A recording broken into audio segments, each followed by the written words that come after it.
ஆரம்பிக்கலாமா? ஆரம்பிக்கலாம் சார்.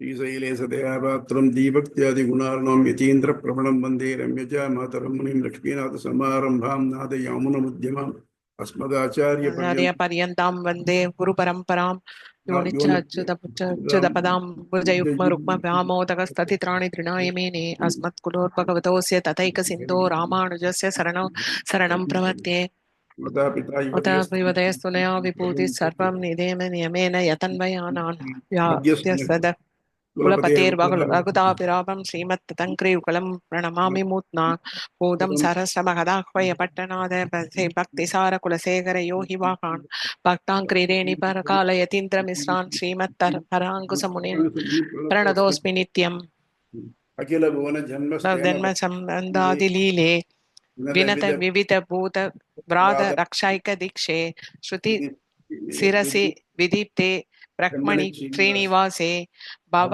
மம பரஸ்மன் சேஷமுஷி பக்தி ரூபா ஷேமுஷி பக்தி ரூபா பாராஸ்ய வத்சுதாம் உபனிஷத் துக்தாப்தி மத்யோப்ருதாம் சாராக்னி விதீப்ன व्यापगतं प्राणात्म संजीवनीं पूर्वाचार्य सुरक्षितां बहुमति व्याघात दूरस्थिताम् आनीतां निजां सुमनसः भौमा विदन्तः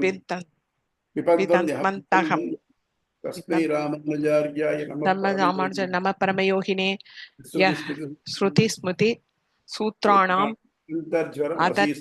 அந்தஜ்வரம் அசீசமத். முந்தின பாடங்கள சந்தேகம் உண்டா?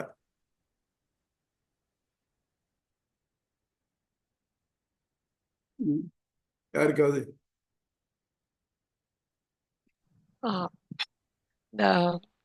நீங்க இந்த இது ஒண்ணு சொன்னேன் சுவாமி, இந்த அகிலஹேன ஒரு கல்யாண இந்த ராமானுஜர் சொல்றாரு நற்குணங்கள் எல்லாம் இருக்கு அப்படிங்கிறதுக்கு ஒரு இது ஒரு ஒரு இது சொன்னீங்க. அதுக்கப்புறம் இன்னொன்னு பாத்தீங்கன்னா பிரம்மமே இந்த மாதிரி சங்கல்பம் பண்ணிக்கிறது. நான் இந்த மாதிரி நான் இத மாதிரி நான் பல பிரஜைகளாக ஆவேன், நான் ஜீவன்களுக்கு உள்ள புகுந்து இந்த மாதிரி இருப்பேன் அப்படின்னு அது மாதிரிலாம் நான் அது பண்ணிக்கிறது அப்படின்னு சொன்னீங்க. இதெல்லாம் எது ஏதாவது இந்த நீங்க சொன்ன இந்த தைத்திரேய உபநிஷத்துல இருக்கா, இல்ல ராமானுஜர் சொன்ன பாஷ்யத்துல இருக்கா, இல்ல எங்க இருக்குது? உபநிஷத்துல இருக்குதெல்லாம் நான் சொன்னதெல்லாம்.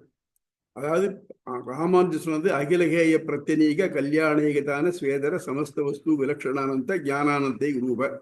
அகில ஹேய உலகத்தில் காணக்கூடிய தாழ்ந்த குணங்கள், பிரத்யநீக அதுக்கு எதிர்த்தட்டான கல்யாண குணைக்குதான நற்குணங்களே உடைய அகிலேய பிரத்யநீக கல்யாண குணைக்குதான ஸ்வேதர சமஸ்த வஸ்து விலக்ஷணானந்த தன்னை தவிர்த்து மற்ற எல்லா வஸ்து பொருட்களிலிருந்து வேறுபட்டவனாய் கல்யாணந்த ஸ்வேதர சமஸ்த வஸ்து விலக்ஷணானந்த கல்யாணிகதான ஸ்வேதர அப்படிப்பட்ட ஒரு உருவமுடையவன் பகவான். பகவானுக்குனாக்க இந்த உலகத்தில் இருக்கிற எல்லா இந்த தீக்குணங்களுக்கு எதிர்த்தட்டா நற்குணங்கள் மட்டுமே உடையவன், எல்லா பொருளும் வேறுபட்டவன். இது முதல் இது எம்பெருமான சொன்னது. ஆனா நான் சொன்னேன் தைக்ஷத பகூசியாம் பிரஜாயேய சச்சா பகுதி அனேன ஜீவேன ஆத்மனா அனுப்பிரவிசிய நாமரூபி வியாகரவாணிங்கிறது இது பிரம்மமே சொல்றதாக 2 வருஷம் தைத்திரிய உபநிஷத்துலயும் இருக்கு, சாந்தோக்கியத்திலையும் இருக்கு. ஆக எது வேதத்துல எது சொல்லியிருக்கோ அதை மட்டும்தான் எம்பெருமான எடுத்துருக்கேன். எம்பெருமான அதுக்கு ஆட் பண்ணிருக்காரு. எப்படி இருக்கணும்? நிர்குணம் சொன்னான்னு அர்த்தம் ஹேய பிரத்தினிக குணம். நான் சொன்னேன் இல்லையா, அவர் ரொம்ப நல்ல குணவான் அப்படின்னு அர்த்தம். தீ குணங்களா இருக்குன்னு அர்த்தமா? இல்லையே, அவர்கள் குணம் காணாது அப்படின்னாக்க நல்ல குணம் காணாதுன்னு அர்த்தமா? அந்த மாதிரி. அதனால அந்த வகைத்து வச்சுக்கிட்டு அந்த வார்த்தைகளுக்கு அது உள்ள பொருள் எடுத்துக்கிறாங்க பண்ணியிருக்காரு. புரியுதா? வேற டவுட்ஸ் ஏதாவது உண்டா? சரி, அதாவது முதல்ல வேதத்தை படிக்கிறான். வேதத்தை படிக்கிறது அப்படிங்கிறது என்னன்னாக்க வேத ராசிகள், அதாவது அந்த சொற்கள் இருக்கே அதை வாத்தியார் முன் சொன்னால சிஷ்யன் பின்னால் சொல்ல சந்தை திருவ முதல கத்துக்கிறது. கத்துன்றதுக்கு அப்புறம் அதுல கொடுத்துக்க சாஸ்திரங்கள் இருக்க மீமாம்சா மொழி சாஸ்திரங்களால லைஃபை ஆரம்பிக்கிறான். அதுக்கு என்னென்ன வேணுமோ அதெல்லாத்தையும் அதில் அடைய பார்க்குறான், அடையறான். அடைஞ்சாலும் இதோட அடைஞ்சிட்டோங்கிற திருப்தியானது ஏற்படுறதில்லை.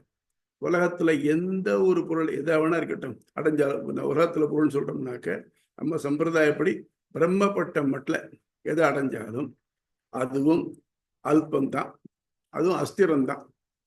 ஆனால் இதெல்லாம் பண்றதுக்கு கஷ்டப்பட வேண்டியிருக்கு, இவ்வளவு பண்றதுக்கு. அப்படியானாக்க எதை அடைஞ்சா எந்த விதமான வேற முயற்சி பண்ண வேண்டாம், அதோட திருப்தி. இதுக்கு மேல ஒன்றும் ஏறத்துக்கு இடம் இல்லை. நான் உலகத்துல உயரமான இடத்துல ஏறிட்டேன்னா எவரெஸ்ட் மேலே ஏறிட்டேன், சரி. அந்த மாதிரி பண்ணிட்டோம்னாக்க எது அதை யோஜனை பண்ணான்னாக்க அதுதான் வேதத்தோட கடைசி போய் தான் உபனிஷத் சொல்றது. அது பிரம்மம். பிரம்மன் தான் ஆனந்தம். ரசோபை சகா ரசஹிய வாகம் தத்வானந்தி பவதி. அவன் சுவையே ஆனவன். அவனை அடைவன் சுவையாகவே ஆகிறான். அவன் ஆனந்தப்படைவன். யார் போனாலும் அவளையும் ஆனந்தமாக்குறான். அதனால அதை அடையணுங்கிறது பண்ணணும் முதல் பார்த்தோம். அதை பண்ண முடியாது அப்படின்னு அப்ஜெக்ஷன் வந்தது. ஏன்னா அதுக்கு எந்த விதமான யாகங்களும் வேற எந்த ஒரு செயலும் தொடரவில்லை, அதனால முடியாது அப்படின்னா அது தேவையில்லை. ஏன்னா நீங்க சொல்ற எல்லாத்துலயும் யாகத்துக்கு அப்படிதான் இருக்க தெரியல. ஆனால் என்ன சொல்றான், அப்ப நீ இந்த இதுக்கு எலெக்ஷன்ல என்னக்க நீ எம்எல்ஏ ஆகலாம் அப்படிங்கணும். இது ஜெனரல் ஸ்டேட்மெண்ட் தான். நீ எம்எல்ஏ தான் ஆயாகணும் அப்படின்னு கண்டிஷன் போடுறது. அதே மாதிரி நீ ஐஏஎஸ் படிச்சேன்னாக்க கலெக்டர் ஆகலாம் இப்படி விருப்பம் சொல்றது. நீ பிரம்மத்தை அடைஞ்சனாக்க நிலையான ஆனந்தத்தை ஏற்படலாம்னு சொல்றது. இது சொல்றது செயலோடு தொடர்புடையதான் இருக்கிறத இல்லைன்னு சொல்ல முடியாது. ஆச்சு. அடுத்தபடி அது எது? உடனே நீ சொல்ற பிரம்மம் அது எது? எது இந்த உலகத்தை எல்லாத்தையும் ஆக்கி அழித்து நிலைபெறுத்தி இருக்கிறது, அது பிரம்மம். சரி, இது விட்டான். அப்ப என்ன பண்ணான்னாக்க, அப்ப நீ 3 வேலை சொல்ற, 3 வேலைக்கு 3 பிரம்மம் கிடைக்குமே தவிர்த்து ஒரு பிரம்மம் கிடைக்காது. எப்படி ஆக்கிறவன் இப்படி அழிப்போம் அப்படின்னு கேள்வி கேட்டான். ஆக்கிறவன் அழிக்க முடியும் எப்பன்னா வெவ்வேறு சமயத்துல. அது மாதிரி 3 பிரம்மம் இல்லை, ஒரே பிரம்மம் தான். அது அந்தந்த நேரத்துல அது செய்யறதை தவிர்த்து வேற ஒன்றும் இது பண்றதில்லை அப்படின்னு தான். இது 2வது பிரம்மம். இப்போ வேடிக்கையா இருக்கு. நீ சொல்றது ரொம்ப வேடிக்கையா இருக்கு. எது உலகத்தை படைத்து எது அழித்து செய்கிறது அப்படின்னாக்க, அப்போ நீ உலகம் படைக்கணும் பார்த்துருக்கியா? பார்த்துன்னு சொல்றீங்க. எப்படி சொல்ற? இல்லை அழிஞ்சதுக்கு அப்புறம் நீ இருந்திருக்கியா? இது எப்படி இருக்குனாக்கா all absentees please stand up அப்படிங்கிற மாதிரி இருக்கு. அதனால நீ சொல்றது முடியாது. மொத்தம் முடியாதுங்கிறத இன்னொரு விதமாக சொல்லியிருக்க. அதனால இது ஒத்துக்கொள்ள முடியாது. அப்படி இல்லை. இதுல சிலதெல்லாம் எதெல்லாம் அழிஞ்சாலும் எல்லாம் சிலது இருந்துட்டே இருக்கும். அந்த மாதிரி இருக்கக்கூடிய ஒண்ணு என்னன்னாக்க வேதம் அபௌருஷேயம், ஒரு புருஷனால பண்ணப்படாது, பகவானோடையே இருக்கக்கூடியது. அதனால அதுல சொல்றதான் பார்த்துக்கணும். அதுதான் என்ன பண்ணோம், அதுக்கு பேர் சாஸ்திரம் பேரு. சாஸ்திரம்னா என்ன? சாசனாத் சாஸ்திரம். வேதத்துக்கு இன்னொரு பேரு வேத மாதான்னு பேரு. வேத மாதான்னா தாய் என்ன பண்றா, குழந்தைக்கு நல்லதெல்லாம் சொல்லி கொடுக்குறா. முதல்ல குழந்தைக்கு அழறது, பால் குடிக்கிறது. அது என்னைக்காவது தெரியுமா இப்படித்தான் பால் குடிக்கிறது? அதை சொல்லித்தரணும் தேவையில்லை. ஆனா இது சாப்பிட ஆரம்பிக்குது, சரி இப்படிதான் சாப்பிட சொல்லித்தரா இல்லையா? எது தானாவே தெரியாதோ, அது இன்னொருத்த சொல்லித்தான் தெரியணுமோ, அதைத்தான் சொல்லி கொடுக்க வேதம். இப்போ நம்ம காத்த சுவாசின்னு சொல்ல வேண்டாம், நம்ம அறியாமல் சுவாசிச்சு தான். பசிச்சா சாப்பிடுன்னு சொல்ல வேண்டாம், சாப்பிடு. வேர்த்தா குளின்னு சொல்ல வேண்டாம், குளிக்கணும். ஆனா குளிச்சுட்டு சாப்பிடு, இது வேதம். நீ குளிக்கவும் சொல்ல தனியா, சாப்பிடவும் சொல்ல தனியா. ஆனால் குளிச்சுட்டு சாப்பிடு, சாப்பிடலாம் முன்னால குளிச்சுட்டு சாப்பிடு அப்படிங்கிறது. எது நமக்கு தெரியாதோ, எது நம்ம நார்மலா பட்ட சொல்லவே சொல்லாது. இந்த மாதிரி தெரியாதுல அறியாதுன்னு அறிவித்த அத்தா அப்படிங்கிற மாதிரி தாயார்னா, ஓ இந்த மாதிரி பண்ணக்கூடாதுப்பா, இப்படி பண்ணணும் அப்படி தாயார் சொல்லித்தரா இல்லையா? அந்த மாதிரி எது நமக்கு தெரியாது அதான் சொல்றது. அப்ப ஆக மொத்தம் இந்த சாஸ்திரத்தினால மட்டும்தான் அடையப்படும். சாஸ்திரம் இங்க சொல்றது வேதம் மட்டும்தான். சாசனாத், இது பண்ணு, இது பண்ணாதே, டூஸ் அண்ட் டோன்ட்ஸ் இருக்குல்ல. அதனால இது சாஸ்திரத்தை அறியப்படக்கூடியதான் பிரம்மம். அதனால பிரம்மம் சொல்றது அதனால மட்டும்தான் அறிய முடியும். சாஸ்திர யோனித்வாத். காரணம் எது? சாஸ்திரம். சாஸ்திரத்திலிருந்து நம்ம அது அறியப்பட முடியுது அப்படிங்கிறது தான் இன்னைக்குள்ள பாடம். பேஜ் 42. சாஸ்திர யோனித்வாதி களம். வேதத்தாலேயே அறியும் களம். மூன்றாம் களத்தின் பெயர் உள்ள சூத்திரங்கள், முந்தைய சூத்திரத்துடன் அதுக்குரிய தொடர்புகள். மூன்றாம் களம் சாஸ்திர யோனித்வாத் அதிகரணம் எனப்படுகிறது. அதில் ஒரு சூத்திரம் மட்டுமே உள்ளது. இந்த சூத்திரம் முந்தைய சூத்திரத்தில் சுட்டி காட்டப்பட்ட பிரம்மம் வேதத்தாலேயே சாஸ்திரத்தாலே மட்டும் அறியப்படக்கூடியது விளக்கப்படுகிறது. முன்னால பார்த்தோம், ஒரு பொருளை அறியறதுக்கு 3 வழிகள் இருக்கு. ஒன்று பிரத்யக்ஷம், இன்னொன்று அனுமானம், அடுத்தது சாப்தம். சாப்தம்னா சாஸ்திரம், நல்ல ஒரு வாக்கு. இப்போ இது பிரத்யக்ஷம் பார்க்கறதுக்கு இதை சொல்லிருக்க மாதிரி நம்ம உலகம் பறக்கிறது இருந்தாலும் நம்ம யாரும் இருந்து பார்த்ததில்லை. அதே மாதிரி அழிஞ்சதுக்கு அப்புறம் பின்னால் இருந்து யாரும் பார்த்ததில்லை. அதை தவிர்த்து இப்போ இது பிரத்யக்ஷ பிரமாணம் இருந்ததுன்னா தான் அதை வச்சு அனுமான பிரமாணத்தை சொல்ல முடியும். அப்போ பிரத்யக்ஷமே இல்லையோ அனுமானம் வாய்ப்பு இல்லை. அது இல்லைன்னாக்க அதுக்கு என்ன பண்ணணும்? சாப்பிட்டு தான் போகணும். அதான் நான் சொன்னேன், ஒரு சின்னது, ஏதோ ஒரு தீவுக்கு உங்களை ராஜாவை போட்டிருக்கான்னு வச்சுக்கோ, என்ன பண்ணுவீங்க? அட்லஸை போய் தேடுவீங்க, அதை ஒத்துக்கிறீங்க. அது மாதிரி இந்த மாதிரி சாப்தம் வேதத்துல தான் எடுத்துனாங்க. ஆக நமக்கு வேதத்தின் பிரம்மத்தை அறியக்கூடிய வழி கருவி என்னன்னாக்க சாஸ்திரம் தான், வேற வழி கிடையாது. சாஸ்திர யோனித்வாத் 2ஆம் பாரா மூன்றாம் சூத்திரமும் கருப்பொருளும். சாஸ்திர யோனித்வாத் என்னும் சூத்திரமே கருப்பொருளாக அமைகிறது. அதாவது பிரம்மம் கட்புலனாதல், பிரத்யக்ஷம் ஊகித்தெழுதல், அனுமானம் போன்ற சான்றுகளால் அறியப்பட இயலாதது. மூன்றாவதான ஆண்டோர் வாக்கு சாப்தம் வேதம் என்றால் மட்டும் அறியப்படக்கூடியது என்று பொருள். இப்போ என்ன சொல்றோம்? குழந்தைய பார்த்து இது நெருப்பு தொடாதே, நான் சொன்னா தெரிஞ்சு விடுறது. ஆனா சில சமயம் தானா பட்டும் தெரிஞ்சுக்கிறது. அது மாதிரி இப்போ இது முன்ன பின்ன தெரியாது, நீ ரோட்ல போகாதே, கார் வந்துடும், குழந்தை புரிஞ்சுக்கிறது. அந்த மாதிரி அவளுக்கு சொல்லி திருத்த வேண்டியது. நம்மளாம் சின்ன குழந்தைகள் தான். வேத மாதாவுக்கு நமக்கு எல்லாம் சொல்லித்தராங்க. சாஸ்திரத்தாலே அறியப்படணும். எப்படி அறியணும்? வழி சொல்றாரு. இங்கு எழக்கூடிய ஐயம் பிரம்மம் முத்தொழில்கள் புரிவதாக முந்தைய சூத்திரத்தில் நிறுவப்பட்டது. உலகில் செய்யப்படும் தொழில்கள் யாவும் ஒரு செய்வோனை கொண்டிருக்கின்றன. அதேபோல் இத்தொழில்களை செய்வோனை அனுமானத்தால் நிறுவ முடியலாமே என்பது. இதுக்கு இந்த மீமாம்சகர் என்ன பண்றாங்கனாக்க, எல்லாம் செயல்பாடு தான். அப்படின்னாக்க உலகத்துல ஏதோ பார்க்கலாம், எந்த பொருளை பார்த்தாலும் அது யாரும் சொஞ்சவன் யாரோ இருக்குன்னு தெரியும். ஃபார் எக்ஸாம்பிள், ஒரு 30 வருஷத்துக்கு முன்னால ஒரு பெரிய சிற்பி அவர் என்ன பண்ணிட்டாருனாக்க, ஒரு பிளாக் ஆஃப் ராக்ல இருந்து ஒரு அழகான பெண்ணுடைய சிற்பத்தை அவர் அடிச்சு எடுத்தார். அவர் ஒவ்வொரு ஸ்டேஜ்லையும் தான் பண்ணதை போட்டோவா எடுத்து ஒரு எக்ஸிபிஷனா வச்சிருந்தார். இந்த ராக் முதல்ல எப்படி இருந்தது, அதுல என்னென்ன ஸ்டேஜஸ் தாண்டித்து கடைசியில் என்ன வந்தது அப்படிங்கிறத அவர் காமிச்சிருந்தார். இதை நிறைய பேர் பார்த்துட்டு போனோம். ஒரு 10 வயசு குழந்தை அதை பார்த்துட்டு அவர்கிட்ட போய் கேட்டது, இந்த கல்லுக்குள்ள இந்த அக்கா ஒளிஞ்சிருக்கான்னு உங்களுக்கு எப்படி தெரிஞ்சதுன்னு கேட்டு. அதாவது நம்ம பார்க்கச்சே கல்லா தான் இருக்கு, ஆனா சிற்பியினுடைய கண்களுக்கு அது உள்ள ஒரு மங்கையனுடைய சிற்பம் இருக்குன்னு தெரியுது. இப்போ அவர் சிற்பம் பண்றச்சே என்ன பண்றாங்க, இது என்ன முதல்ல என்ன தெரிஞ்சிருக்கு, இந்த கல்லு சிற்பத்துக்கு உபயோகப்படும், இதுல இந்த மாதிரி வேலை செய்யணும், இந்த செய்யறதுக்கு என்னென்ன கருவிகள் வேணும், இப்படி இத்தனை நாள் செஞ்சோம்னாக்க இந்த மாதிரி சிற்பம் வெளியில வரும். இந்த சிற்பம் வந்ததுனாக்க இதனால எல்லாரும் நம்ம மதிப்பு ஜாஸ்தியாகும், நமக்கு இதெல்லாம் கியாதி லாப பூஜைகள்லாம் கிடைக்கும், நம்ம 4 பேர் புகழ்வா, நமக்கு பெருமை கிடைக்கும். இதெல்லாம் அதே தெரியுது. உலகத்துல இருக்கக்கூடிய எந்த ஒரு செயலை செஞ்சாலும் ஏதோ ஒரு பலன் அதனால நமக்கு இருக்கு, இல்லாட்ட நம்ம செய்யறது இல்லை. பலனு தான் இந்த செயலும் செய்யறது இல்லை. ஒரு தச்சன் இருக்கார், ஒரு நல்ல அழகான நாற்காலி அப்படி நாற்காலி பண்ணியிருக்கார். அவர் அதே பண்ணாருனாக்க ஒரு பெரிய இதுல செம்மரத்துல அழகா ஒரு மரச்சிற்பம் பண்ணியிருக்காரு. இப்போ சாதாரண மரம் தேக்கு மரமாவே இருக்கட்டும், அதுக்கு செய்யக்கூடியதுக்கு இதுல செய்யறதுக்கு வித்தியாசம் இருக்கு. என்ன வித்தியாசம் அப்படின்னாக்க, அவருக்கு செய்ய தச்சன் வெறும் கை இருந்தா ஐடியா இருக்கலாம், வெறும் கைப்பட்டு இருந்தா போறாது, அவருக்கு செய்யறதுக்கு உளி எல்லாம் வரும். இந்த உளி எல்லாம் இரும்புனால ஆச்சு. அந்த இரும்பு அவர் செஞ்சுக்கிறாரா? அவர் செய்ய முடியாது, அதை கொல்லன்ட்டு தான் பண்ணணும். சரி, கொல்லன் என்ன பண்ணுவான்னாக்க, இரும்பு இருந்ததுனாக்க அதை தட்டி அடிச்சு இந்த மாதிரி பண்ணி கொடுத்து, ஆனா இரும்பு அவன் உருவாக்குறானா? இல்லையே. அது யாரோ நம்ம சின்ன வயசுல படிச்சிருவோம், பிளாஸ்ட் ஃபர்னஸ் ஊதுலையில் வந்தது. அங்கேருந்து யாரோ கனி இன்னைக்கு இரும்பு கனி தோண்டி எடுத்து அதை இது பண்ணி அதை வேற டைப் ஆஃப் ஸ்டீல் ஆக்கி இத்தனை பர்சன்டேஜ் கார்பன் இருந்து ஸ்டீல் ஆக்கி எல்லாம் பண்ணாங்க.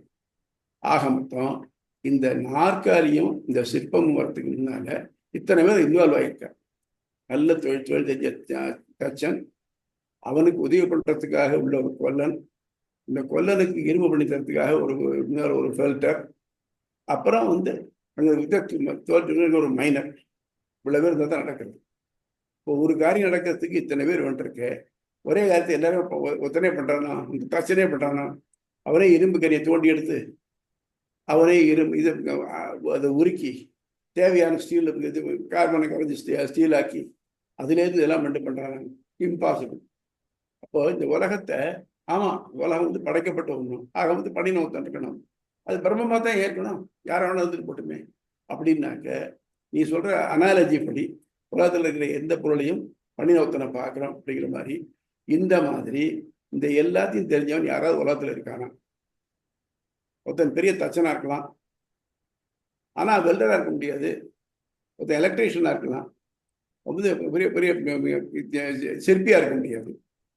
இந்த மாதிரி உலகத்துல எந்த ஒரு தொழிலை செஞ்சாலும் அது வந்து ஒரு லிமிட்டடா மட்டும்தான் அவனுக்கு எக்ஸ்பர்டீஸ் இருக்கு. ஆனால் இந்த உலகத்துல பார்க்கச்ச ஒவ்வொரு ஜீவராசியும் அதுக்கு தனித்தனியான வேர்டு இருக்கு.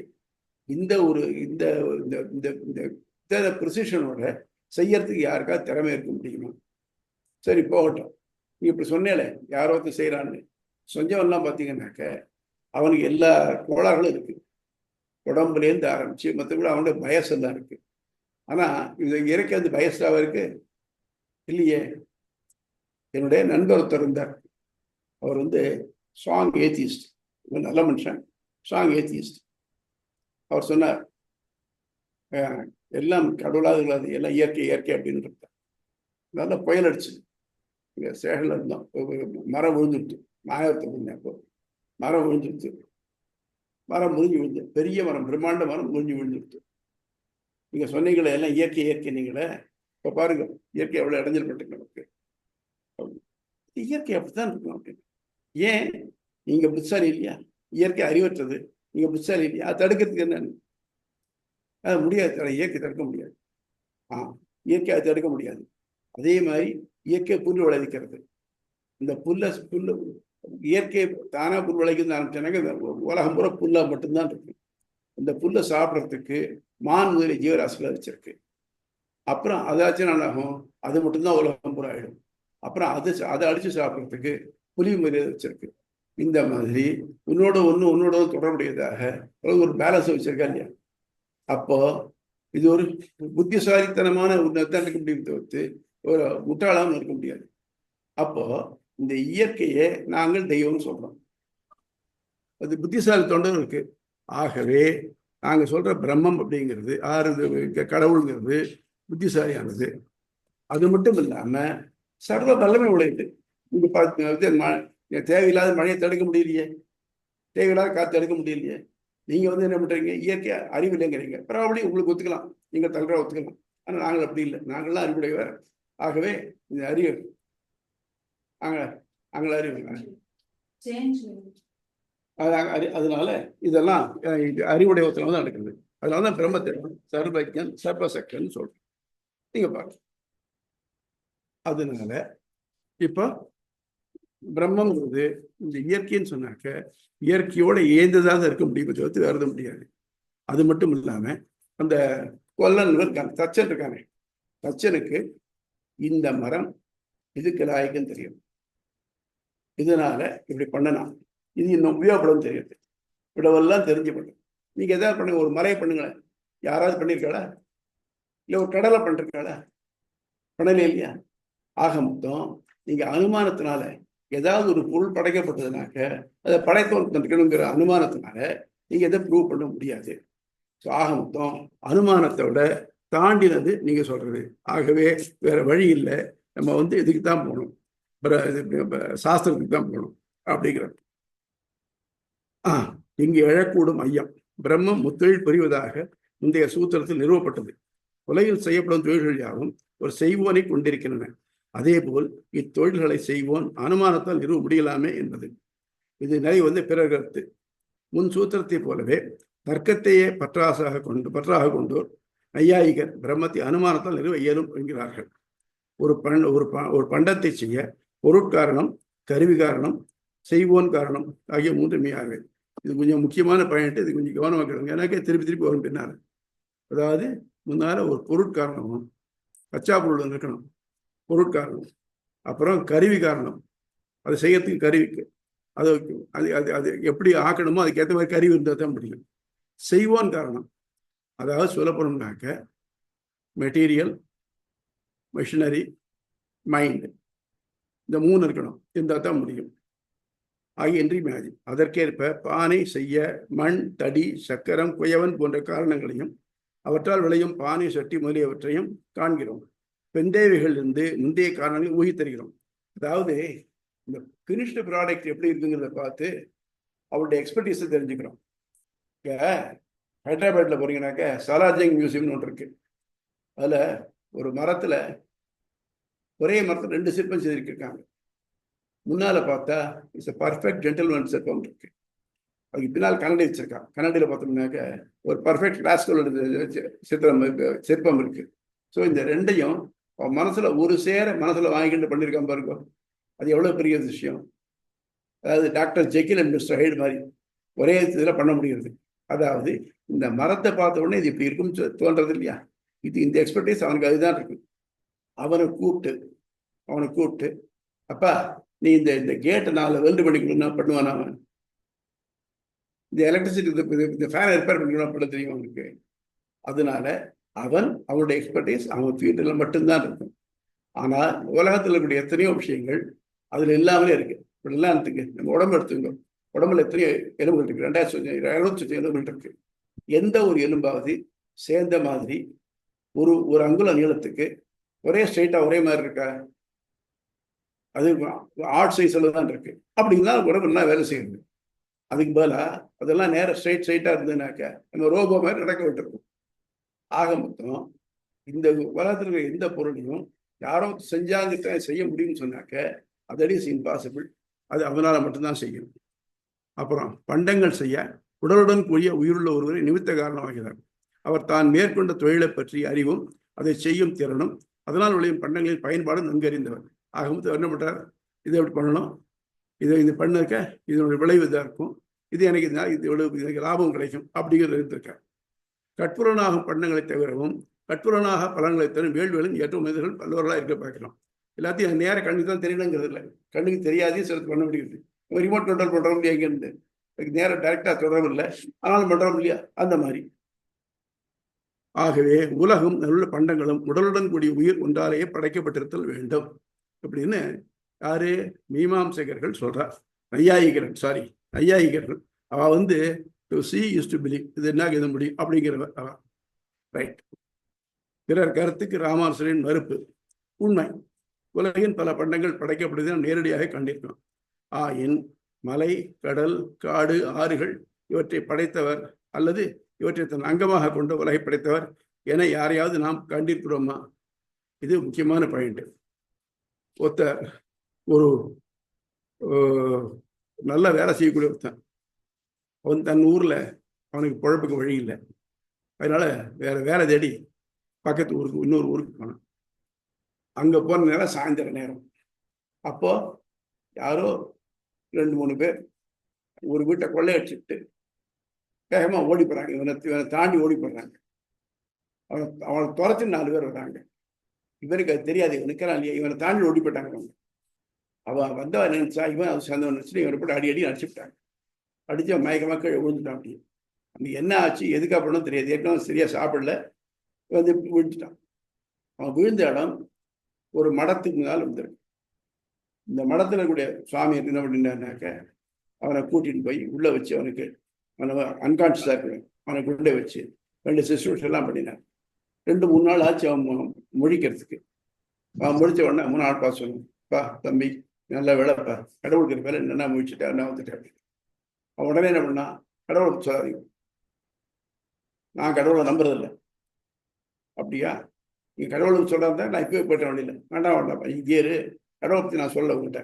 ரைட், எல்லாம் கொஞ்சம் டெம்பு வந்தது. டெம்பு வந்து வேலை செய்யறான் இல்லையா, ஏதாவது வேலை கொடுப்பாங்க. ரைட், கொஞ்சம் பண்ணு. இந்த இதுக்கு பின்னால மடத்துக்கு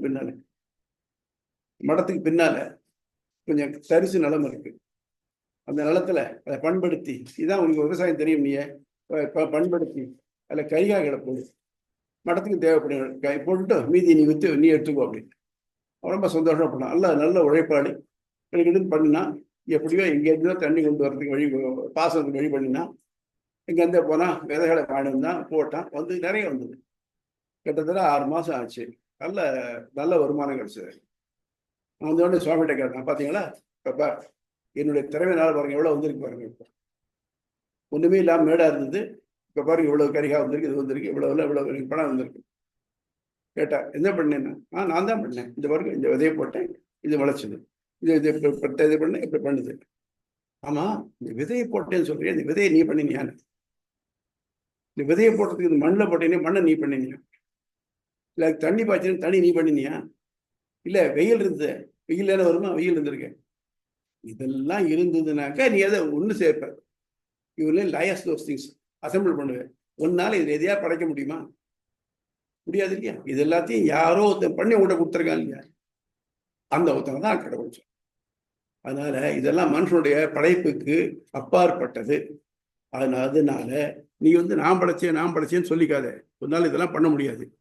ஏன்னாக்க இதெல்லாம் வந்து இன்னொருத்தருக்கு கெடுத்துருக்கு. ஆனா மனுஷன் என்ன பண்றான், தன்னுடைய புத்திசாலத்தினால இயற்கை கொடுத்த வளங்களை எல்லாம் தான் உபயோகப்படுத்திக்கிறான். அவ்வளவுதான். இயற்கை மட்டும் கொடுக்கலன்னாக்க இதனால ஒன்றும் பண்ண முடியாது. ஆகவே எத்தனையோ பண்டங்கள் இருக்கு, நீ பண்ணேன்னு சொன்னாக்க அது இயற்கையாக கிடைச்சாத உண்டு. உண்மை. உலகின் பல பண்டங்கள் படைக்கப்படுவதை நாம் நேரடியாகவே காண்கிறோம். ஆயின் மலை, கடல், காடு, ஆறுகள் இவற்றை படைத்தவர் அல்லது இவற்றை தன் அங்கமாக கொண்ட உலகை படைத்தவர் என யாரையாவது நாம் கண்டிருக்கிறோமா? அப்படிப்பட்ட உலகை படைக்கும் திறனுடைய ஒருவரையோ அதை தனக்காக பயன்படுத்துவோர் யாரையோ நாம் பார்க்க முடியுமா? ஒன்றும் ஒரு பொருளை படைக்கிறவன் ஒன்று தான் உபயோகப்படுத்திக்குவான், இல்லை இன்னொருத்தருக்கு வித்துருவான். ஏதோ தனக்கு ஒரு புகழ் வருதுங்கிறதுக்காக கிஃப்டாக கொடுத்து தான் கொடுத்துருவான். அந்த மாதிரி ஏதாவது இருக்கா? இல்லையே.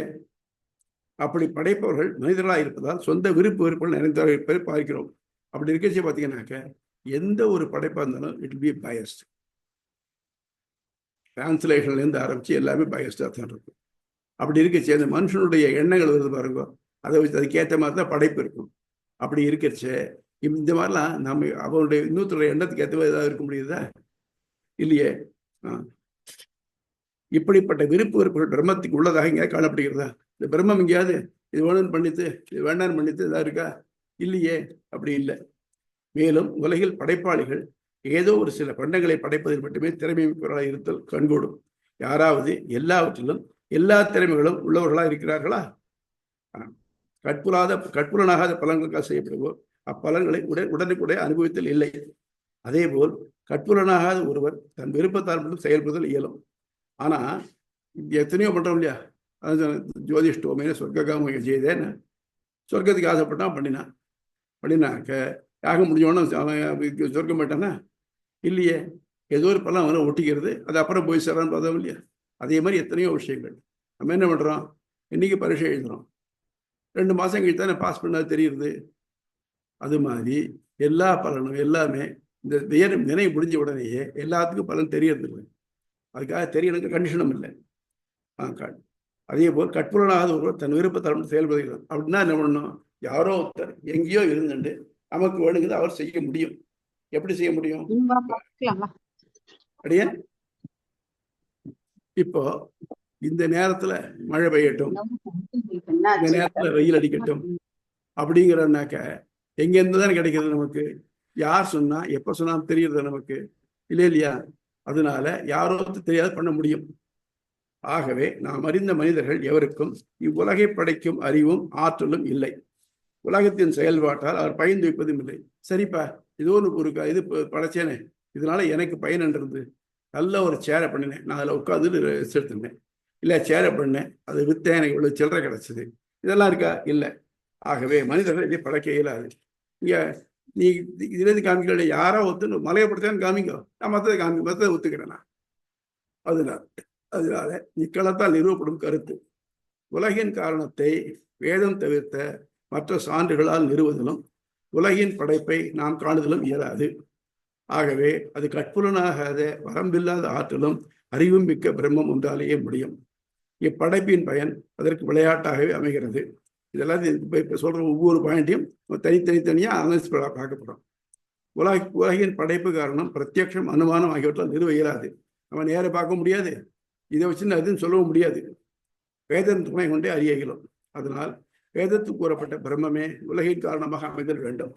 இதுலேயே வேதத்திலே வருது, யோ பிரம்மாணம் விததாதி பூர்வம் யோவை வேதாம்ச பிரகணோதி தஸ்மை தம் தேவம் ஆத்ம புத்தி பிரகாசம் முமுக்ஷுர்வை சரணமகம் பிரபத்தியேன்னு வருது. எவன் உலகை படைத்த பிரம்மனை முதல்ல படைச்சானோ, எவன் அவனுக்கு வேதத்தை சொல்லி வச்சானோ, தம் தேவம் அந்த தேவனை ஆத்ம புத்தி பிரகாசம் என்னுடைய புத்தியானது நன்கு விளங்குவதற்காக முமுட்சுத்துவத்தை அடைவதற்காக நான் அவனை சரணமடைகிறேன். ஆக மொத்தம் உலக படைச்சவன் பிரம்மா அப்படின்னாக்க அவனை படைச்சவன் ஒருத்தன் இருக்கான். ஆக மொத்தம் இப்படி போச்சு, இது காரணம் இது, இது காரணம் இது, இது காரணம் வச்சு இதுல பிரம்மாவுக்கும் காரணம் ஒருத்தன் இருக்கான். அப்புறம் அவனுக்கு மேல வேற காரணம் கிடையாது. அப்படிப்பட்ட ஒருத்தன் இருக்கான். ஆகவே அவன் தான் உலகத்தெல்லாம் படைச்சிருக்க முடியுமே தவிர்த்து நீ சொல்ற மாதிரி யாரோ ஒரு மனுஷன் நம்ம சாதாரண இது ஒரு ஒரு ஆத்மாவுக்குள்ள ஞான சக்திகளுடைய படைச்சிருக்க முடியாது. அப்படி அதை படைக்கூடியதுக்கு அவனுக்கு அளவிறந்த ஞானமும் அளவிறந்த சக்தி இருக்கு. உன்னால எண்ண முடியாத அளவுக்கு சக்தி ஞானம் கிடைக்கும், அவன் தான் பண்ண முடியும். ஆகவே உலக படைச்சது பிரம்மம் தான் அப்படின்னு முடிக்கணும். சந்தேகங்கள்? சாமி, இது இனி வர்ற சூத்திரங்கள்ல வருமானு தெரியல. ஆனா அது டவுட் என்னன்னா, சொல்லுங்க. ஒரு ஒரு ஒரு ஒரு பொருளுக்கு அதுக்கான பொருட்காரணம், கருவி காரணம், நிமித்த காரணம், அந்த 3 வேணும். இந்த உலகத்தை படிச்சதுக்கான இந்த காரணங்கள் கருவி ஓகே வேண்டியதில்லை, ஹி இஸ் பவர்ஃபுல். பொருட்காரணம் வேண்டியதில்லை, பட் நிமித்த காரணம் எதுவா இருக்கும் அப்படின்னு. அதாவது நிமித்த காரணம்னா ஏன் பண்ணா, எப்படி பண்ணா, அவ்வளவுதானே? கரெக்ட், அதான் எதிர்பார்க்குறீங்க நீங்க? ஆமா ஆமா, ஏன் பண்ணா நிமித்த காரணம். அதாவது இதுக்கு இன்னொரு சூத்திரம் வருது, லோகவத்து லீலா கைவல்யம்னு விட்டு கேட்கவே கேள்வி. அதில் ரொம்ப டீட்டெயில்டாக கேட்குறாரு. எப்படின்னாக்க நீங்க சொன்னீங்க பிரம்மம் எல்லாம் கிடைச்சது, அது சத்தியகாமகா சத்திய சங்கல்பகான்னு அதுக்கு எல்லாம் தானே இருக்கு, அதுக்கு ஒன்றும் வேண்டியதில்லை. வேற வேலையெல்லாம் போய் அந்த உலகத்தை படைச்சது. அது மட்டும் இல்லை, இந்த பிரம்மம் இருக்க ரொம்ப நேர்மையானது. அப்படி இருக்க சேர்ந்து உலகத்தை ஏற்ற அர்த்தத்தோட ஏன் படைக்கிறது அப்படின்னு கேட்கறதுக்கு அதுக்கு பதிலாக பின்னால் வருது. நான் சுருக்கமாக சொல்றேன். உலகத்துல விளையாடுறதுக்கு என்ன காரணம்? செஸ் விளையாடுறோம், என்ன காரணம்? ரீசனாக இருக்கா? இல்லை, மனநிறைவுக்காக தான், அவ்வளோதான். அதே மாதிரி பிரம்மத்துக்கு விளையாட்டுடைய காரணம், அழகிலா விளையாட்டுடையாரவர் தலைவர் அன்னவர்க்கே சரண் நாங்களேங்கிறார் கம்பர். அந்த மாதிரி ஒன்று விளையாட்டு, லோகவத்து லீலா கைவல்யம், வெறும் உலகத்துல இருக்கிற மாதிரி வெறும் விளையாட்டுக்காகவே உலகம் படைக்கப்படுகிறது. சரி போகட்டும், இப்படி படைக்க எல்லாத்தையும் லெவலா படைக்கப்படாதா? இல்லை இல்லை, அதுக்கு பிரம்மன் தலையிடுறதே இல்லை. என்ன பண்றாங்கனாக்க, நம்ம எல்லாரும் எத்தனையோ பிறவி எடுத்துக்கோம், முன்னாலேயே பார்த்தோம். எத்தனை பிறவி எடுத்த ஜென்மம் கணக்கு எழுத தொலையாது, ஒரு பழைய பாட்டு உண்டு. அந்த மாதிரி ஒன்றுலையும் நம்ம நிறைய கர்மாக்கள் சுற்றி வந்து வச்சுருக்கோம். அதாவது கர்மாக்கள் 3 வகை. ஒன்றும் சஞ்சித கர்மா, சேர்த்து வச்சிருக்கிறது. பிராரப்த கர்மா, சஞ்சித கர்மா முழுக்க அனுபவிக்கிறதுக்கு நமக்கு ஒரு ஜென்மம் காணாது. அதனால என்ன பண்ணான்னாக்க, இந்த ஜென்மத்தில் இவ்வளோ போர்ஷன் அனுபவிச்சுட்டு வா அப்படின்னு பிரம்மா நம்ம போட்டு அனுப்புகிறோம். நம்ம வந்திருக்கோம்.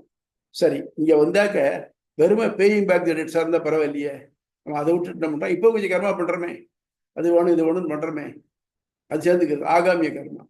இப்போ ஆக மொத்தம் இந்த கர்மாக்கள் எல்லாம் தொலைக்கிறதுக்காக தான் நம்ம திருப்பி பெறப்படுத்துது. இந்த கர்மாக்கள் எப்போ தொலையும் அப்படின்னாக்க அவனுடைய கிருபையை தான் தொலையும். அதாவது கர்மா தொலையாமல் இருக்கிறதுக்காக, கர்மா தொலைகிறதுக்காக யாராருக்காலே விழாது. இந்த கர்மாவை ஏற்படுத்தி வச்சவன் அவன் தான். இப்போ அவங்காலே விழுது. சாட்சிக்காரங்கால விழுதை விட சண்டைக்காரங்காலே விழுந்துடும். உனக்கு கர்மா போகும். அதுதான் சண்டைக்காரன் யாருன்னா பிரம்மா தான், பிரம்மம் தான். பிரம்மத்திட்டே போகும். பிரம்மத்திட்டே போனாக்க இதெல்லாம் தீர்ந்து கொள்றது. இந்த கர்மாவெல்லாம் அவித்தியை. அவர் சங்கர சொல்ற இது அவித்தியை. பிரம்மம் எப்போ ஞானமானது, இந்த அவித்தியை தானாங்க போனால் நம்ம அறிஞ்சு போடும். அப்போ அதுக்கிட்ட பொறுத்து நான் என்ன பண்ணணும், அதை இப்போ இந்த சொல்கிற வழியெல்லாம் பண்ண மாட்டேன். அதனால இது இன்னும் இது ஒரு முக்கியமான பாயிண்ட். நமக்கும் அப்ரஹாமிக் ரிலிஜன்ஸுக்குள்ள வித்தியாசம். வெஸ்டர்ன் ரிலிஜன்ஸ்லாம் கடவுளுங்கிறவர் மேலே உட்காந்துட்டு இதை நம்ம புண்ணிய பாவங்களை கணக்கு அக்கௌண்ட் விட்டு தான் இருக்கார். அவர் நம்ம கூட வந்து பழகிறதுலாம் கிடையாது. அது போட்டோம். அது மட்டும் இல்லாமல் ஒரே பிறவி தான்.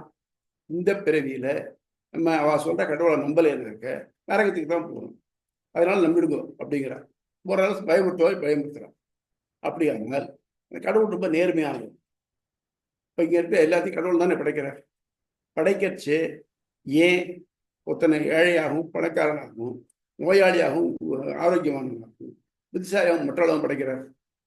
இதுக்கு அவளால் காரணம் சொல்ல முடியாது. சரி, எனக்கு நான் அறிவுள்ளவன், நான் என்னால் என்ன பண்ணுறேன், என்னால் வந்து நீங்கள் சொல்கிற வேதத்தை படிச்சுட்டு நான் கடவுளை நம்பி நான் இந்த சொர்க்கத்துக்கு போகிறேன். ஆனால் இத்தனை மற்ற உயிரினங்கள் இருக்கேன், ஏன் இதுலேயே மனுஷன்லையே குருடு செவிடு ஊமை எல்லாம் இருக்காளே, இவளுக்கெல்லாம் எப்படி தெரியும்?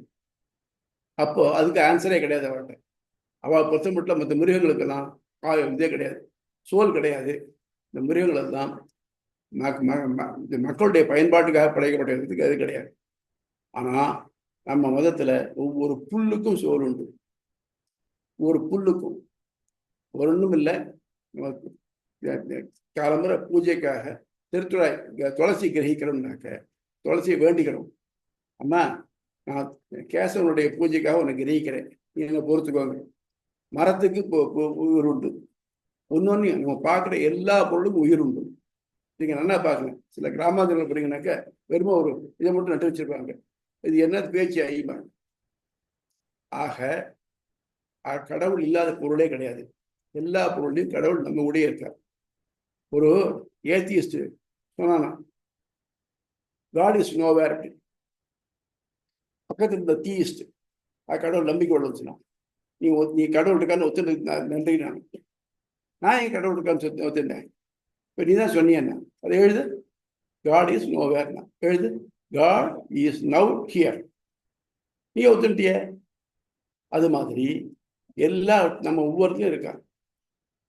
நம்ம அவனுக்கு இல்லாத இடத்துல ஏதாவது ஒன்று காமிச்சோம்னாக்க அவன் இருக்கிறத காமிச்சிட முடியும். ஆகவே கடவுளுங்கிற எங்கே இருந்துட்டு இருக்கார், எல்லாம் நமக்காகத்தான் பண்றார். ஆனால் நம்ம தான் புரிஞ்சிக்காம இருக்கோம். உலகம் பூரா காற்று இருக்கு. இந்த காற்றை நம்மளால சுவாசிக்க முடிகிறது, சுவாசிச்சிருக்கோம். அதே சளி பிடிச்சிருந்தோம்னாக்க மூச்சு விட கஷ்டப்படுறோம், அவங்க சுவாசிக்க முடியல. ஆச்சா, சில பேருக்கு வியாதி வந்து சுவாசிக்க முடியல. ஏன் சார் காற்று எல்லாம் இருக்கே, ஏன் சுவாசிக்க முடியல அப்படின்னாக்க அது இவாளுடைய கோளாறை தவிர்த்து காற்றுடைய கோளாறா இல்லை இல்லையா? அதனால கடவுள் எங்கேயும் எப்பவும் இருந்துட்டு இருக்கார். அவருக்கு இந்த உலக படைப்புங்கிறது ஒரு விளையாட்டு. இந்த விளையாட்டுல அவளுடைய இது வினைகளுக்கு ஏற்ப கடவுளுக்கு அவளுடைய இதை படைக்கிறார். வேற ஒன்றும் வேண்டாம். Simple thing. செஸ் விளையாடுறோம். செஸ் விளையாடினாக்கா அந்த காயின்ஸ் எல்லாம் ஏதோ ஒன்று மரத்தாலேயோ பிளாஸ்டிக்காலேயோ ஆகியிருக்கு.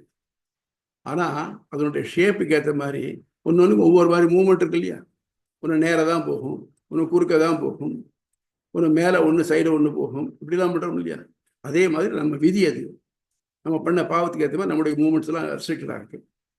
அதே போல இதை வச்சுக்கிட்டு கடவுள் இந்த உலகத்தை விளையாட்டாக படைக்கிறார். இதை டீட்டெயில்டாக நம்ம செகண்ட் சாப்டர்ல நான் படிக்க போறோம். சே, வேற ஏதாவது டவுட்ஸ்? இது புரியுதா சுவாமி? புரியுதா? சுவாமி எனக்கு ஒரு டவுட். சொல்லுங்க சுவாமி, எனக்கு ஒரு சின்ன டவுட் இருக்கு. சொல்லுங்க. இதுல நையாயிக்கர் அப்படின்னு ஒரு வார்த்தை சொன்னீங்க இல்லையா? ஆமா ஆமா. நையாயிக்கர் அப்படிங்கிறது அது வந்து நாஸ்திகரா இல்ல நியாய சாஸ்திரத்தை நிபுணர்களை நையாயிகர்கள்னு சொல்றாங்க? ஆமா ஆமா. அதாவது சுவாமி, வேத இப்போ வியாசருடைய பிரம்மசூத்திரம் வர்றதுக்கு முன்னால் இருந்து என்ன பண்ணிருக்க, சாங்கியம், யோகம், நியாயம், வைசேஷிகம்னு 4 குரூப் தான். இங்கே முன்னால இதை படிச்சிருந்தீங்கன்னா தெரியும். அதாவது இன்ட்ரோடக்ஷன் நான் கிளியராக கொடுத்துருக்கேன். அதுதான் உங்களை படிச்சுட்டு வாங்க படிச்சுவாங்க சொன்னேன் நான் அவங்க. அதாவது சாங்கியன் இந்த சாங்கியன்கிற என்ன பண்றாங்கனாக்க உடம்பு வேற உயிர் வேற. ஏன்னா அவனுக்கு முன்னால இவன் சாருவாங்கன்னு ஒருத்தவன். உடம்பாவது உயிராவது எல்லாம் ஒண்ணுதான். இது எப்படியோ இது ஜஸ்ட் ஒரு மழை பெய்யச்சு ஒரு குமிழி ஏற்படுறது இல்லையா, அந்த மாதிரி இந்த உடம்புங்கிறது வந்திருக்கு. உலகம் அப்படித்தான் உண்டா இருக்கு. அது எப்போ தோணும் எப்போ அழிஞ்சு போயிடும். இதெல்லாம் படைக்கிறோம் அடைக்கிறோம் கிடையாது. அதே மாதிரி நம்ம வந்து பச்சையான வெத்தலை, வெள்ளையான சுண்ணாம்பு, பழுப்பு கலரான பாக்கு போட்டோம்னாக்க நாக்கில் சிவப்பு வருது இல்லையா? அந்த மாதிரி சம் கெமிக்கல் ரியாக்ஷன் தான் உலகம் வந்திருக்கு. இருக்கிற மட்டும் ஒரு நாள் எவ்வளோ மேக்ஸிமம் முடியுமோ அவ்வளோ அனுபவி. பாவம் புண்ணியம்லாம் ஒன்றும் கிடையாது, அந்த பிரிவெல்லாம் கிடையாது. இந்த உடம்பை வச்சு கொளுத்தியாச்சும் போச்சாச்சுன்னா எல்லாம் முடிஞ்சு போச்சு அப்படிங்கிறவன். அதாவது மக்களை ஆக்கக்கூடியவன். மக்களுக்கு தான் இந்த மாதிரி இருக்கும், மிருகங்களுக்கு தான். அதுக்கு பின்னால் இல்லை உடம்பு வேற உயிர் வேற. இவா என்ன பண்றா? To C use to believe. என்ன தெரியுது? உயிருடைய பொருள் தெரியுது, உயிரற்ற பொருள் தெரியுது. ஆகவே இந்த 2 தான் இருக்கு. இதுக்கு மேல 3வது பொருள் ஒன்று இல்லை அப்படிங்கிறவன் இந்த சாங்கியம் யோகம்னு சொல்றவன். அதுக்கடுத்து அப்படி நையாயிகங்கிறவன் நம்ம இந்த காலத்து பிசிக்ஸ் கெமிஸ்ட் மாதிரி அவன் என்ன பண்றான்னாக்க லாஜிக்கலா டெவலப் பண்ணிட்டே போறான். இது இருக்கு, இந்த படச்சவத்தை இருக்கும், இதனால ஆகிருக்கு, இப்படின்னு ஆரம்பிச்சு போயிடுவான். நையாயிகம் நியாயம்ங்கிறத வச்சு வரான். அவளாதான் தர்க்கமே வளர்ந்து சொல்ல போனாக்க. நம்ம இன்னைக்கு ஒன்னொன்று தர்க்கவாதம் பண்றோமே, அது அழகா எப்படி பண்ணணுங்கிறத சொன்னவா அவள்தான் நையாயிகம். நியாயம், சாங்கியம், யோகம், நியாயம், வைசேஷிகம்.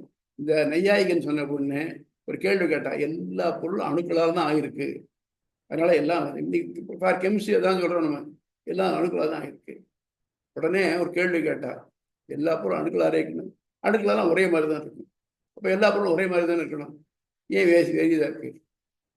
இதை வந்து மரங்கிறோம், இதையும் வந்து மெட்டல்ங்கிறோம் அப்படின்னாக்க இல்லை இது சேர்றச்சு அதுக்கு ஒரு தனியாக ஒரு விசேஷம் உண்டாருது. அந்த விசேஷம் உண்டாருதுனால பொருள் அப்படி தெரியுது. அதான் வைசேஷிகம் அப்படின்னு நான் சொன்னேன். அவ வைசேஷிகன்னு பேர். இதே மாதிரி 4 பதங்களாச்சுல. அதுக்கப்புறம் தான் மீமாம்சகன். இதெல்லாம் எப்போ கவலைப்படுற? உயிர் வந்துருக்கு இல்லையா? உயிர் தனியாக தெரியறது இல்லையா? உயிருக்கு நல்லதை பாரு, நீங்க இருக்கே இல்லையா? யாக இயக்கங்களை பண்ணு, உனக்கு வேண்டிய எல்லாத்தையும் வாங்கிக்கோ, உயிர் உடம்பு முடிஞ்சு போயிடும். நீ சொர்க்கத்துக்கோ நரகத்துக்கோ போ, திருப்பி பிறப்பேங்க, திருப்பி பண்ணு போயிட்டு வா. இந்த சைக்கிள் போயிட்டே வந்துட்டே இருக்கும். நம்ம சின்ன கிளாஸ்ல போடுவோம், தவளையின் வளர்ச்சி பருவங்களும் ஒரு ரவுண்டு போடுவோம், அந்த மாதிரி அதை பண்ணுவா அப்படிங்கிற அளவுல பண்ணுவாங்க. ஆனா இவா எல்லாருமே இந்த வேதத்தோட கடைசி பகுதியான உபனிஷத்தை ஒத்துக்காதவா.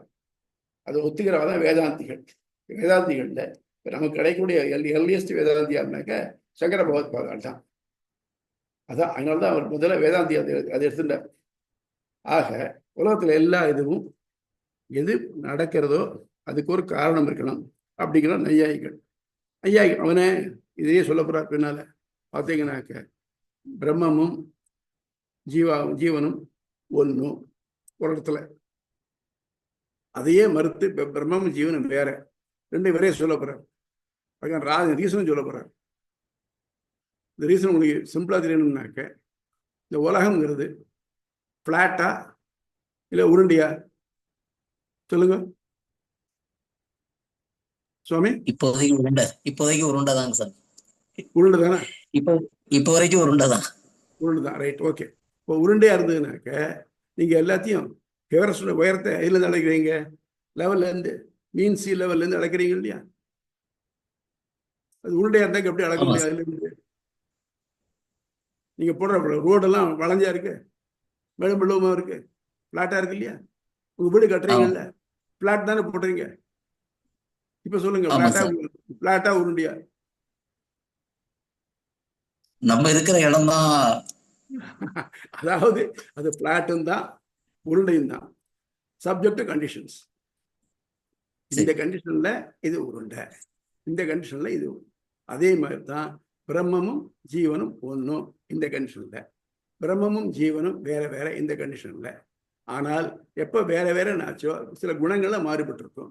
அப்போ 2 பொருளும் ஒன்றும் சொன்னாக்க தனித்தனியாக ஒரு 2 ஒன்று இருக்குன்னா ஒன்று இன்னொன்றுக்கு பண்பா தான் இருக்கணும். அதுதான் எக்ஸிஸ்ட் ஆகுது, வேற ஒன்றும் இல்லை. சரி, புரியுதா? தேங்க்யூ. மேல போலாமா?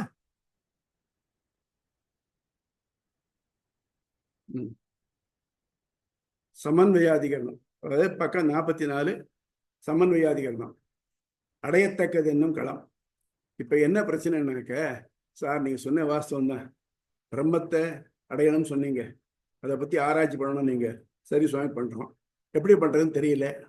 எது உலக படைக்கிறதோ காக்கிறதோ அழிக்கிறதோ அது பிரம்மம், சரி, அதையும் புரிஞ்சுக்கிட்டோம். அது எப்படி கிடைக்கும்னாக்க வேதத்துல தான் கிடைக்கும். இவ்வளவு சிரமப்பட்டு பிரம்மத்தை அறிஞ்சுதான் என்ன லாபம்? ஏதாவது பிரயோஜனம் உண்டு அதுல?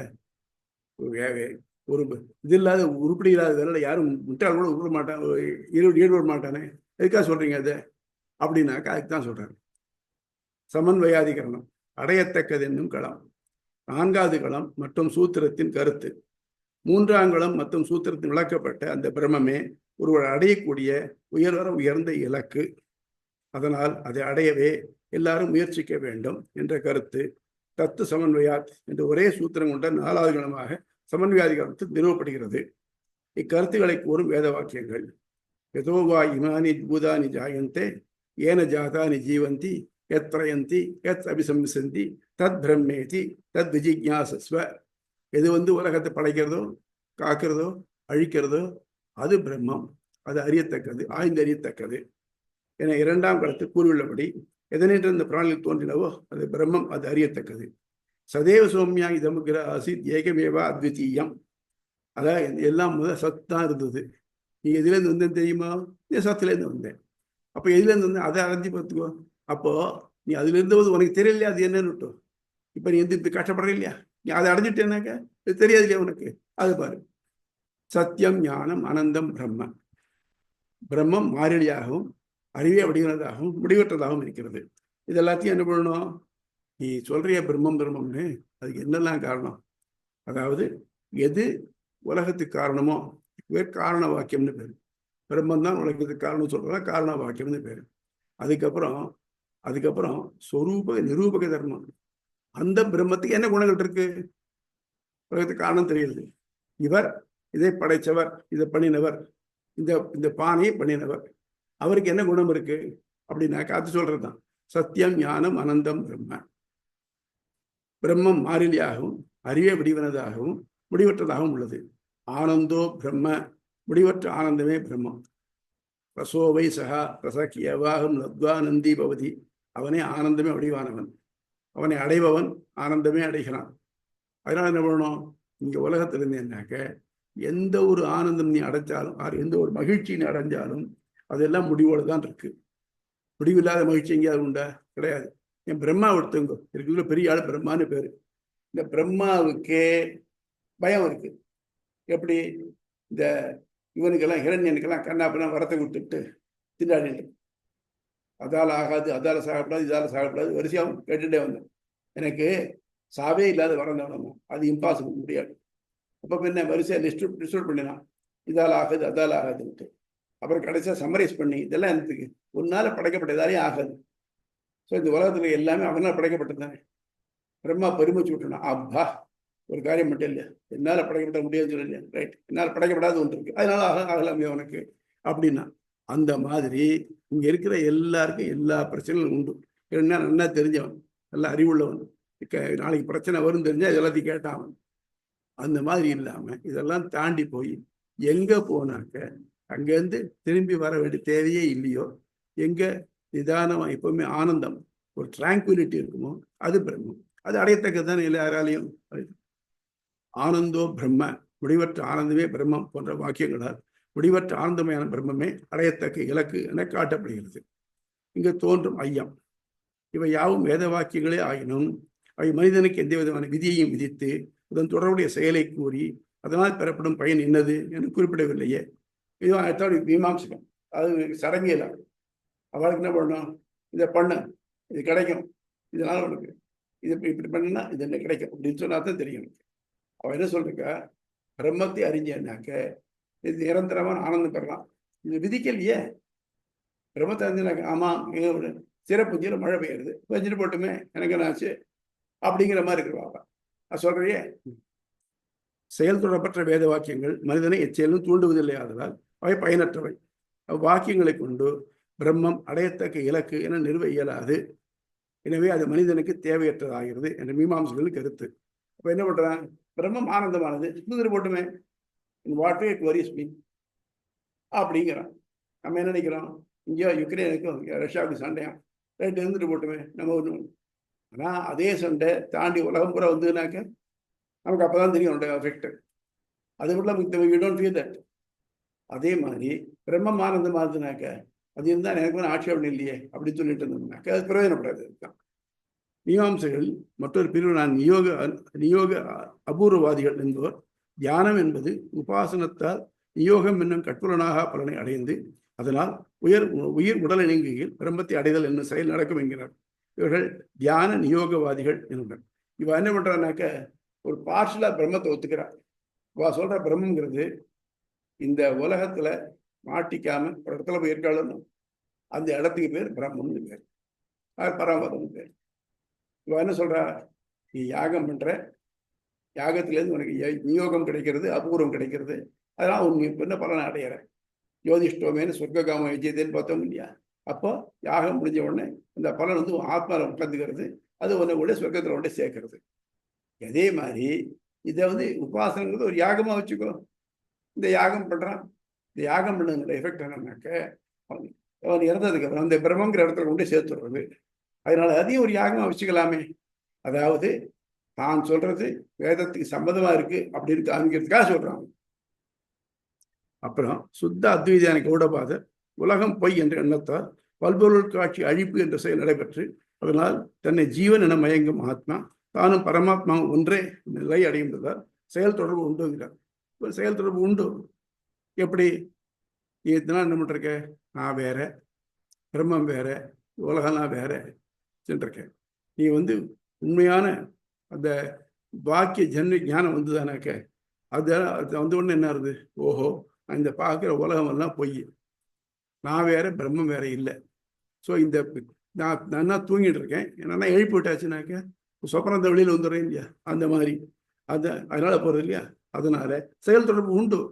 ஒன்று அது எழுப்புறது, இந்த மித்தியங்கிற இதுலேருந்து அவித்யாங்கிறதுலேருந்து வீழ்ச்சிக்கோ அப்படிங்கிறது. அதனால பிரம்மத்துக்கும் இதுக்கும் தொடர்பு உண்டு. ஸோ பிரம்மம் தான் அவனை எழுப்புறது. நீ பிரம்மத்தை அடைஞ்சிடுறது, நானே பிரம்மம் தெரிஞ்சுடுறேன், இதனால் அவனுக்கு இதெல்லாம் தேவையில்லை அப்படிங்கிறான். அத்வைதிகள் ஒரு சாதாரண உபாதிவாதிகள் இந்திரியங்களின் தொடர்பால் பிரம்மம் தன்னை ஜீவன் என மயங்குகிறது. இந்த இந்திரிய நீக்கம் என்ன செயலால் அவரின் தொடர்பு நீங்கி தானே பிரம்மம் நிலையை அடையும்.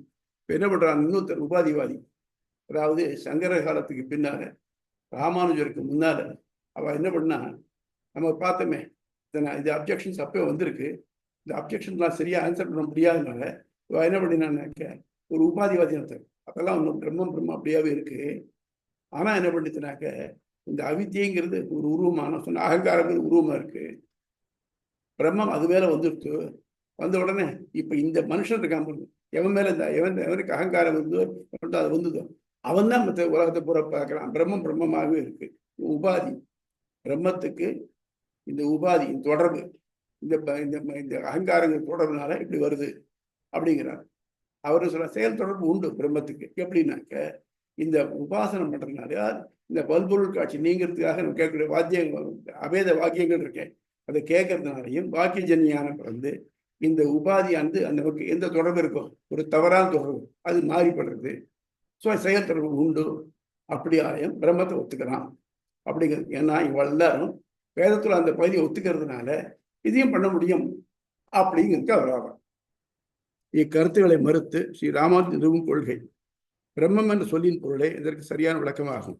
தானும் உயர்வர உயர்ந்து அண்டினோரையும் அதற்கொப்ப ஆக்குவதே பிரம்மம். அந்நிலையை அடைய வேண்டாதற்கு யாரா சொல்ல முடியுமா? யாராவது சொல்வாள, அப்பா நீ இதை மாத்திரம் பண்ணினேனாக்க நீ ஒன்றும் பண்ண வேண்டாம், நீ வேலைக்கெல்லாம் போக வேண்டாம், நீ உட்கார்ந்துட்டு இருக்கணும். ஆனால் உனக்கு போர் அடிக்க வேணாம், அடிக்காது. அப்பொழுதைக்கு அப்பொழுது 6வது வேணாயே, உனக்கு என்னெல்லாம் வேணும் எல்லாம் கிடைக்கும். அங்கே போன வேற வேண்டுதல் இருக்காது, அவனையும் பார்த்துட்டு இருக்குதுன்னு தோணும். அவளை இதான் சதா பசிந்தி சூரியகாங்கிற மாதிரி நித்திய சூழல் அவனை பார்த்துட்டே இருக்க அவனை. அந்த மாதிரி அதுவே பெருசா இருக்கும். அதாவது அவன் இன்னொன்று பேரு அதோக்ஷஜன்னு பேரு. அதோ நாக்ஷியத்தே இது அதோக்ஷஜா. சஹஸ்ரநாமத்தில் ஒரு வாக்கியம் இருக்கு இல்லையா? இமேஜின் பண்ணிங்க, ஒரு பெரிய பிரம்மாண்ட ஏரி, உலகத்தில் இருக்கிற எல்லா ஜீவராசிகளும் இண்டிவிஜுவலி எல்லாம் வந்து அதில் கவிஞ்சு அதில் குடிக்கிறது, அதுக்கு அமிர்தத்தை பிடிக்கிறது. இந்த அமிர்தத்தை முழுக்க குடிச்சாலும் உறிஞ்சி உறிஞ்சி உறிஞ்சி குடிக்கிறது. இவர்களுக்கும் அந்த அமிர்தத்தை உண்ட பசி தீரலை, உண்டு சாப்பிட்டுட்டே இருக்கு. ஆனால் கொஞ்சம் கூட அந்த அமிர்தமான லெவல் குறையலை. இங்கே திருச்செந்தூர் நாழி கிணறுன்னு சொல்லுவாள், அந்த மாதிரி அது அப்படியே இருந்துட்டு இருக்கு. இவளும் குடிச்சுட்டே இருக்கு. அப்படிப்பட்ட அதோ நாக்ஷியத்தை இது அதோக்ஷஜா அப்படின்னு அப்படிப்பட்டவன். அதனால அங்கே போனாக்க அந்த மாதிரி அனுபவம் எப்பவும் இருந்துகிட்டே இருக்கும். அதனால அது யாரா வேண்டாம்னு சொல்லுவாளா? பிரம்மத்தை அடைதல் என்பது உயர்ந்த நிலையாதலால் அந்த ஒன்றே எந்த ஒரு ஆத்மாவுக்கும் இறுதி இலக்காக முடியும். ஆகவே பிரம்மமே அடையப்பட வேண்டிய இலக்கு. ஆகவே நீ முயற்சி பண்ணி பிரம்மத்தை அடையிறது இருக்கு இல்லையா, அது வந்து இறுதி இலக்கு. இந்த இறுதி இலக்குக்கு யாராவது இதனால் கிடைக்கிற பலனுக்காக யாராவது வேண்டாம்னு சொல்லுவாள் அது. அதனால தத்துவ சமன்வயாது அது வந்து அடையத்தக்க ஒன்றே. இந்த முதல் 4 சூத்திரங்களும் பிரம்மசூத்திரங்களுக்கு தோற்றுவாய் சூத்திரங்கள் என அனைவராலும் ஏற்கப்பட்டுள்ளன. அதாவது இந்த 4 தான் மெயின் ஸ்டேட்மெண்ட், எஃப்ஐஆர். இன்னுமே என்ன பண்றோம்னாக்க இதுலேருந்து வருது, இது மேல டிஸ்கஷன் தான் வருது அடுத்த. அப்படி அதாவது சப்போர்ட் எவிடன்சஸ். இப்போ குழாயிடு சண்டை 2 பேருக்கு, யார் தண்ணீர் பிடிக்கிறதுக்கு சண்டை. அது வந்துட்டாக்க அவன் என்ன பண்ணான்னாக்க ஏதோ ஹீட்டட் எக்ஸ்சேஞ்சில் ஏதோ வார்த்தை சொல்லிவிட்டான். இப்போ என்னாச்சு, இந்த குழாயிடு சண்டை இந்த யார் முன்னால் பிடிக்கிறதுங்கிறது அது விட்டு போயிடும். அந்த மாதிரி சொன்னிய நீ என்ன அப்படி அதுக்காக சண்டை வரும். அது மாதிரி இப்போ என்ன பண்ணணும், முதல்ல ஜெகத் ஜென்மாதிகரணத்தில் எதுலேருந்து இந்த உலகம் தோணித்தோ அது பிரம்மம் இல்லையா, அதை பிடிச்சிக்கணும். ஏது பிரம்மம்? இதுதான் பிரம்மமா, இதுதான் பிரம்மமா, இதுதான் பிரம்மமா பாரு, உங்க வேதத்துல சொல்லியிருக்கேன், இந்த மாதிரி சொல்லியிருக்கேன், இதுதான் பிரம்மம் விட்டு அப்படின்னு கவுண்டர் பண்றாங்க. அவங்க நோக்கம் என்னன்னாக்க நீ சொல்ற பிரம்மம் இல்லை அப்படின்னு சொல்றதுதான் முயற்சி பண்றாங்க. இனிமே அதுக்கான டிஸ்கஷன் தான் வரப்போகுது. அதனால நீங்க வரதெல்லாம் பார்த்தீங்கன்னாக்க சம்ஸ்கிருதத்துல ஆத் ஏத் அப்படின்னு வரும். அதனால், இவ்வாறால், அதனால் முன்னால சொன்னதுக்கு சப்போர்ட் எவிடன்சஸாக வரும். எதிராளி பேசுறது அப்படி வரும், சுவாமி சொல்றது இந்த மாதிரி வரும். அதை வச்சு டிஸ்கஸ் பண்ணி கடைசியில் இதுதான் அப்படின்னு நிரூபுறேன்.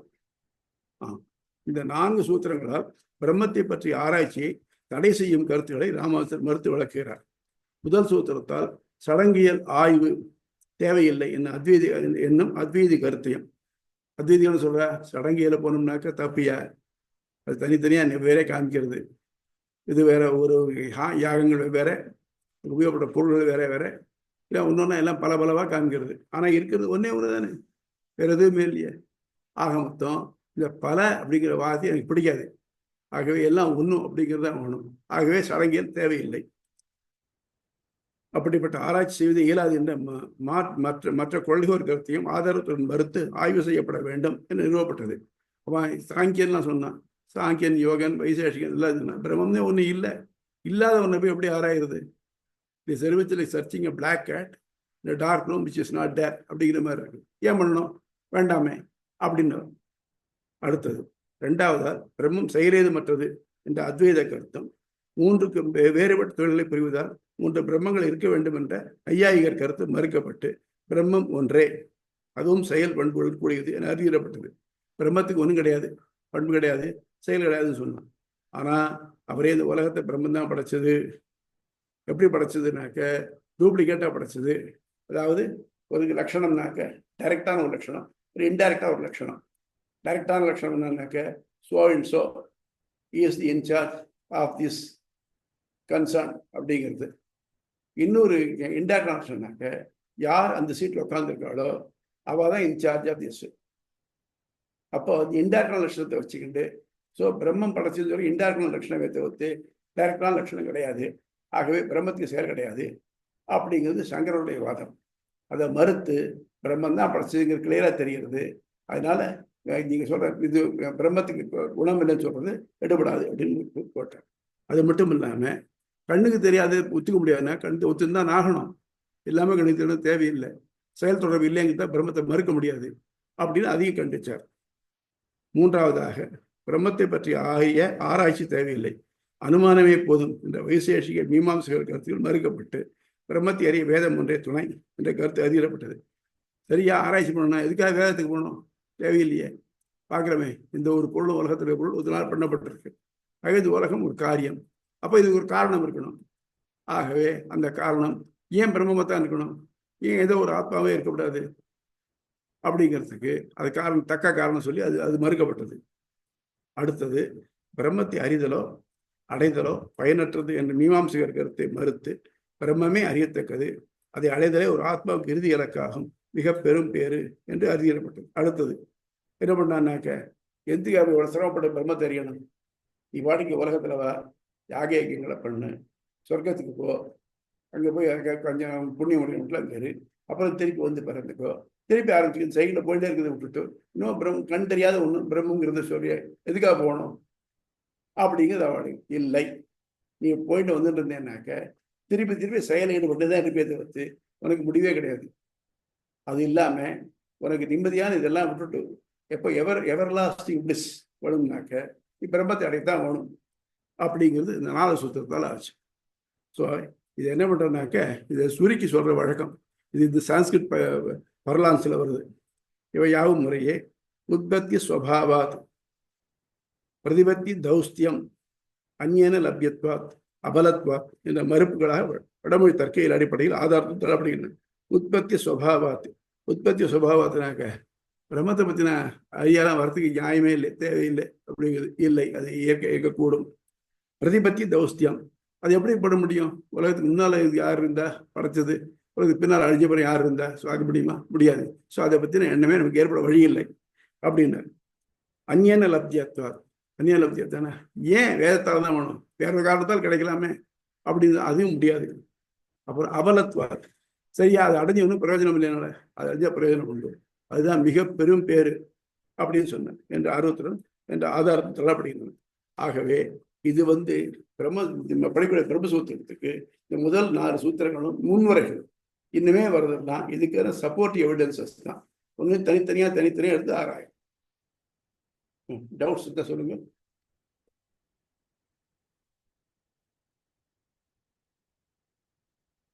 இந்த 4 சூத்திரம் பார்த்தீங்களா, இந்த 4 சூத்திரத்துக்கு மட்டும் ஸ்ரீபாஷ்யமும் அதுக்கு தமிழாக்கம், சுதப்பிரகாசிகா அதுக்கு தமிழாக்கம் மட்டும், இந்த 4 சூத்திரத்துக்கு மட்டும் கிட்ட ஒரு 2000 பக்கத்துக்கு வந்திருக்கு, ஒரு நூல்ல போட்டிருக்கேன்.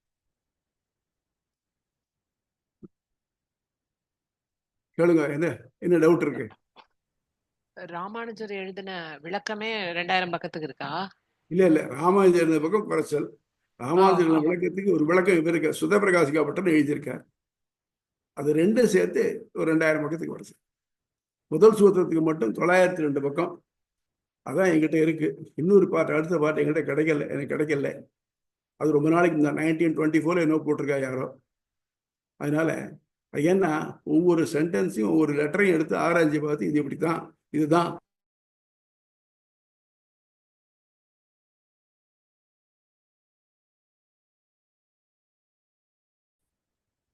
அப்புறம் டவுட்ஸ்?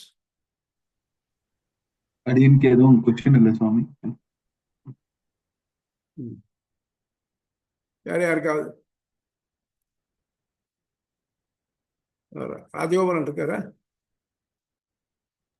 இல்ல சுவாமி, அவரு வரல, இன்னைக்கு இல்ல. மெசேஜ் அனுப்பிச்சிருந்தேன். ஓகே, இங்க கிளாஸ் முடிச்சுக்கலாமா சுவாமி? என்ன அது ஏதாவது டவுட்ஸ் இருந்தா கேளுங்க. இது மட்டும் பார்த்ததுல டவுட்ஸ் ஏதாவது கேட்டுருக்கோம், இல்லைன்னா கிளாஸ் முடிச்சுக்கலாம். இது முதல்ல சாப்டர்லயே வந்தது. எப்படின்னா இந்த அது எனக்கு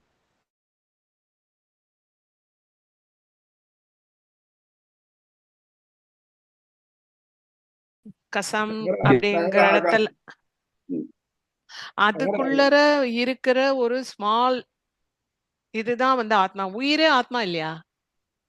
இல்ல, நீங்க சரியா தெரிஞ்சுக்கணும். உடம்பு, இந்த உடம்புக்கு கேத்திரம்னு பேரு, புரின்னு பேரு. புரினா ஒரு ஊர்னு அர்த்தம். உடம்பு. ஓகே. உடம்புல நடுவுல உள்ள கேபிட்டல் அப்படிங்கிற மாதிரி ஹிருதயம். இந்த ஹிருதயத்துக்கு உள்ள ஒரு சின்ன பிளேஸ் இருக்கு, அதுக்கு பேர் தகராகாசம்னு பேரு. இந்த தகராகாசத்துக்குள்ள இருக்கிறது உயிர். இதுதான் உயிர், ஆத்மா எல்லாம். அதான் அந்த ஆத்மாவுக்குள்ள இருக்குது பரமாத்மா. வேடிக்கை என்னன்னாக்க, ஆத்மா அணுப்பிரமாணம், கண்ணுக்கு புலனாகாது. பரமாத்மா விபு எங்கு நிறைஞ்சவன். இங்க விபு எங்கு நிறைஞ்ச பரமாத்மா இந்த ஆத்மாக்குள்ள இருக்கு. எப்படின்னா, இந்த ஆத்மா இருக்கே, இந்த ஆத்மா இன்னொரு ஆத்மாக்குள்ள போக முடியாது. இன்னொரு உடம்புக்குள்ள போக முடியுமே தவிர்த்து இன்னொரு ஆத்மாக்குள்ள போக முடியாது. ஆனா எங்க நிறைஞ்ச பரமாத்மா இந்த ஆத்மாவுக்குள்ள போக முடியும். ஏதாவது இதுதான் பெருமாளுடைய அகடித கடனா சாமர்த்தியம்.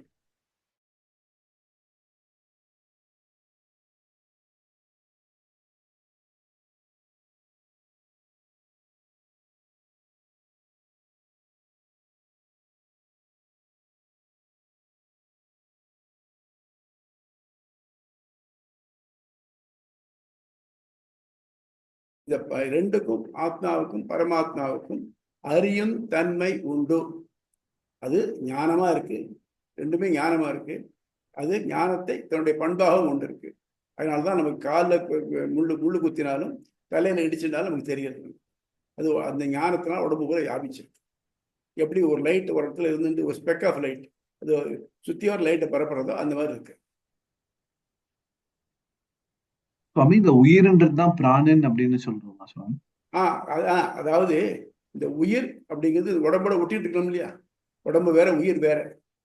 இந்த ரெண்டையும் ஒட்டி வைக்க சொல்றது பேர் இந்த பிராணன்னு பேரு. எப்படின்னாக்க நம்ம சயின்ஸ்ல படிக்கிறோம் இல்லையா, ரெண்டு பக்கம் ரெண்டு லங்ஸ் இருக்கு, இதுல கெட்ட ரத்தம் நல்ல ரத்தம் போறது பாக்குறோம் இல்லையா?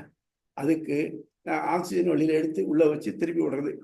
அதாவது இந்த உயிரோட ஒவ்வொரு பர்டிகுலர் உயிரோடையும் ஒட்டி கொண்டிருக்கக்கூடிய வாயு கூட ஒரு தனி சிறப்பான நிலை தான் பிராணன்னு பேரு. பிராணாதிகரணம் இதுதான் பண்ண போறோம். அதுல என்னன்னாக்க யாரோ ஒருத்தர் இறந்து போயிட்டார்.